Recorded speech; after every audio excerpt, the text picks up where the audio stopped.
En esta ocasión comentamos el tema sobre otitis.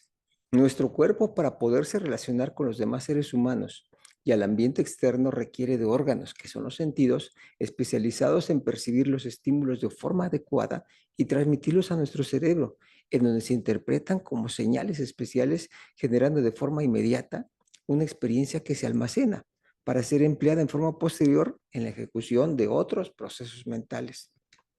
Todos los órganos de los sentidos requieren de una integridad estructural y de un funcionamiento adecuado durante la etapa del desarrollo infantil para poder permitir al ser humano conseguir un desarrollo adecuado mediante un aprendizaje constante a través de la acción frecuente del ambiente externo y modificar sus experiencias y conocimientos en una forma continua y progresiva.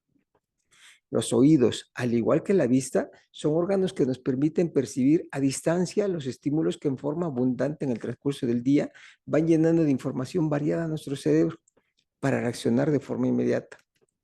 Mantener la función de estos dos órganos es garantizar la continuidad de percepción de los estímulos variados.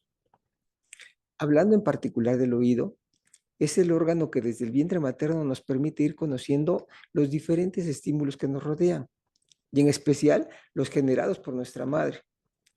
Posterior al nacimiento, la estimulación auditiva nos permite establecer la comunicación adecuada por el desarrollo del lenguaje, que se motiva ante una audición adecuada. Después, durante nuestra etapa de formación académica, el funcionamiento auditivo normal nos permitirá obtener la enseñanza sin ninguna deficiencia, y en la medida del desempeño posterior laboral, la integridad auditiva seguirá siendo parte significativa en el desarrollo de las labores específicas. Sin embargo, existen riesgos desde el inicio de nuestra vida que pueden amenazar la integridad en el funcionamiento de nuestros oídos, y son variados, pero el más habitual y quizás más recurrente son las infecciones que puedan desarrollarse en el interior de estos órganos, y ante un descuido en la atención, se podrá desarrollar una disminución en su capacidad auditiva o incluso la pérdida total. La infección se va a desarrollar cuando los gérmenes, como virus y bacterias dañinas, tienen la oportunidad de abundar en número y de invadir las estructuras del oído. Cuando los gérmenes infectan el conducto externo, la infección recibe el nombre de otitis externa o oído del nadador, ya que esta actividad es la que predispone más a esta alteración al permitir contacto del oído externo con los diferentes productos químicos que se emplean en el tratamiento de las aguas de las albercas para evitar su contaminación, destruyendo así entonces a los microorganismos que son benéficos en el interior de esta cavidad y darle oportunidad a los dañinos de llegar a multiplicarse de una manera más fácil. El oído medio, que está detrás de la membrana timpánica, es una pequeña camarita de aire que tenemos detrás de la membrana timpánica. Un niño contrae una infección del oído interno cuando los gérmenes entran a esa cámara del oído interno y ésta se llena entonces de un líquido espeso o que es pus, que normalmente contiene células que están luchando en ese momento contra los gérmenes. Los gérmenes pueden proliferar en el momento en el que el niño desarrolla un cuadro gripal, cuando se engruesan su mucosa, y favorece con esto a que la cavidad tenga menor contenido de aire, y con ese ambiente permite el crecimiento de las bacterias que son dañinas. Otro mecanismo se genera cuando el niño padece una infección en la garganta y a través de dispositivos de succión puede facilitar el paso del material mucoso contaminado de la garganta que suba al interior del oído para desarrollar la infección a través de una comunicación que existe de la garganta a los oídos que se llaman trompas de Eustaquio. Y se lleva entonces los gérmenes presentes en la infección en la garganta. Cuando la pus o el líquido inflamatorio se acumula en el interior del oído medio, se tiene entonces la desagradable sensación de que la membrana timpánica, como un globo a punto de explotar, es una experiencia entonces muy dolorosa. Y los niños lo expresan con eso, con llanto intenso y en ocasiones con manipulación constante del oído en forma desesperada.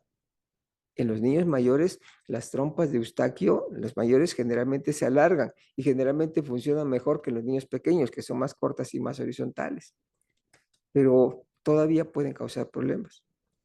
Si el niño o joven tiene alguna alergia, esas trompas de Eustaquio se pueden obstruir por tejido respiratorio inflamado a todo su alrededor y entonces de esa manera facilitan a la infección. Ningún niño puede contagiar de una infección de oído a otro. En cambio, sí es posible que el catarro se pueda transmitir de una manera muy fácil y los mecanismos ya señalados antes se puedan desarrollar para causar entonces la infección del oído en otro susceptible. Las manifestaciones que se originan ante la infección del oído medio son variables en intensidad, pero generalmente incluyen fiebre, deficiencia en la capacidad auditiva como una sordera relativa y el característico dolor localizado, que tiene mayor intensidad en las horas en que la temperatura ambiental disminuye, clásicamente en las madrugadas o con temporadas estacionales de frío. De preferencia, con el antecedente de cuadro gripal previo y datos de irritabilidad intensa en los niños más pequeños y dolor en el oído, se justifica asistir de una forma inmediata a la atención médica para evitar las complicaciones. Aún si no tiene todavía el dolor del oído, mucho mejor. En caso de no recibir tratamiento específico, se está corriendo el riesgo de que la acumulación de pus en el oído termine por reventar la membrana en su parte más frágil, lo cual hace perder su integridad necesaria para el funcionamiento adecuado para la captación de los sonidos. Al eliminarse la secreción y no haber más producción constante en forma natural, la membrana timpánica volverá a cicatrizar, pero en la medida que se cuente con recurrencias de perforaciones y cicatrices, la membrana irá perdiendo su capacidad de movimiento y en forma secundaria se irá teniendo una disminución en la capacidad auditiva de forma progresiva. Otra alteración se produce al momento en el que se rompe la membrana timpánica y hay continuidad en la eliminación del líquido que impide su cicatrización. Esta condición podrá dejar para el resto de la vida una membrana timpánica rota o con una cicatrización mayor que también impide una función auditiva adecuada. Durante la revisión médica se comprueba las condiciones inflamatorias del oído mediante un instrumento especial para poder ver y hacer pruebas en su interior. Con la valoración del médico se definirá el tratamiento que mejor corresponda y en ocasiones no es necesario emplear antibióticos al reconocer, por la experiencia que tenga el médico, que el cuadro es originado por virus. Y el manejo se condiciona a mantener el oído medio con su funcionalidad natural. En otras ocasiones, el antibiótico se emplea para limitar la extensión de la infección causada por las bacterias. Otra alternativa adicional en el manejo más frecuente en los cuadros crónicos es la aplicación de los tubos de ventilación, que limitan entonces la extensión de la perforación timpánica y permiten la salida del líquido interno. Al terminar su proceso exudativo, se podrán retirar para permitir entonces la cicatrización normal posterior. Cuando un niño tiene infecciones de oído crónico o frecuentes, es posible que necesite algunas pruebas adicionales. Estas pueden incluir la audiometría, que evalúa la audición, y la timpanometría, que evalúa si el tímpano se mueve con la normalidad adecuada. Para la prevención de estas infecciones se recomienda evitar la exposición a la inhalación de humo de tabaco que genera la disfunción de las trompas de Eustaquio. Se debe evitar los cuadros gripales con aseo adecuado de las manos y de forma frecuente, y evitar la relación con niños o personas enfermas de cuadros gripales. Si se conoce alguna alergia específica, deberá llevar el tratamiento correspondiente o evitar la respiración de la sustancia a la que es dañino o a la que es alérgico. Un niño con infecciones en edades tempranas frecuentes o crónicas del oído tiene riesgo de pérdida permanente de la audición por posible daño en las estructuras internas. No arriesgue esta función tan importante para la vida de su hijo y menos con el empleo de tratamientos empíricos. Lo invitamos a que de preferencia, ante los datos de irritabilidad y un cuadro previo de catarro, consulte a la brevedad posible antes de que tenga el dolor del oído con el especialista de una forma adecuada. Esperamos que el tema haya sido de su interés y de su agrado. Si llega a tener algunas dudas, no piense usted más, puede planteárselas a su médico para que él nuevamente se las resuelva con la confianza que puedan tener en esa comunicación para tener una comunicación un poquito más asertiva con el mismo.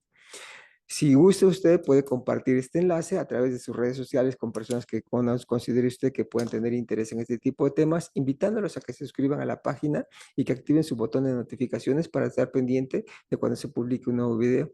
En la página pueden encontrar enlaces para tener más información adicional o poder adquirir los libros en su versión electrónica o física y tenerlos disponibles como medios de información en su casa.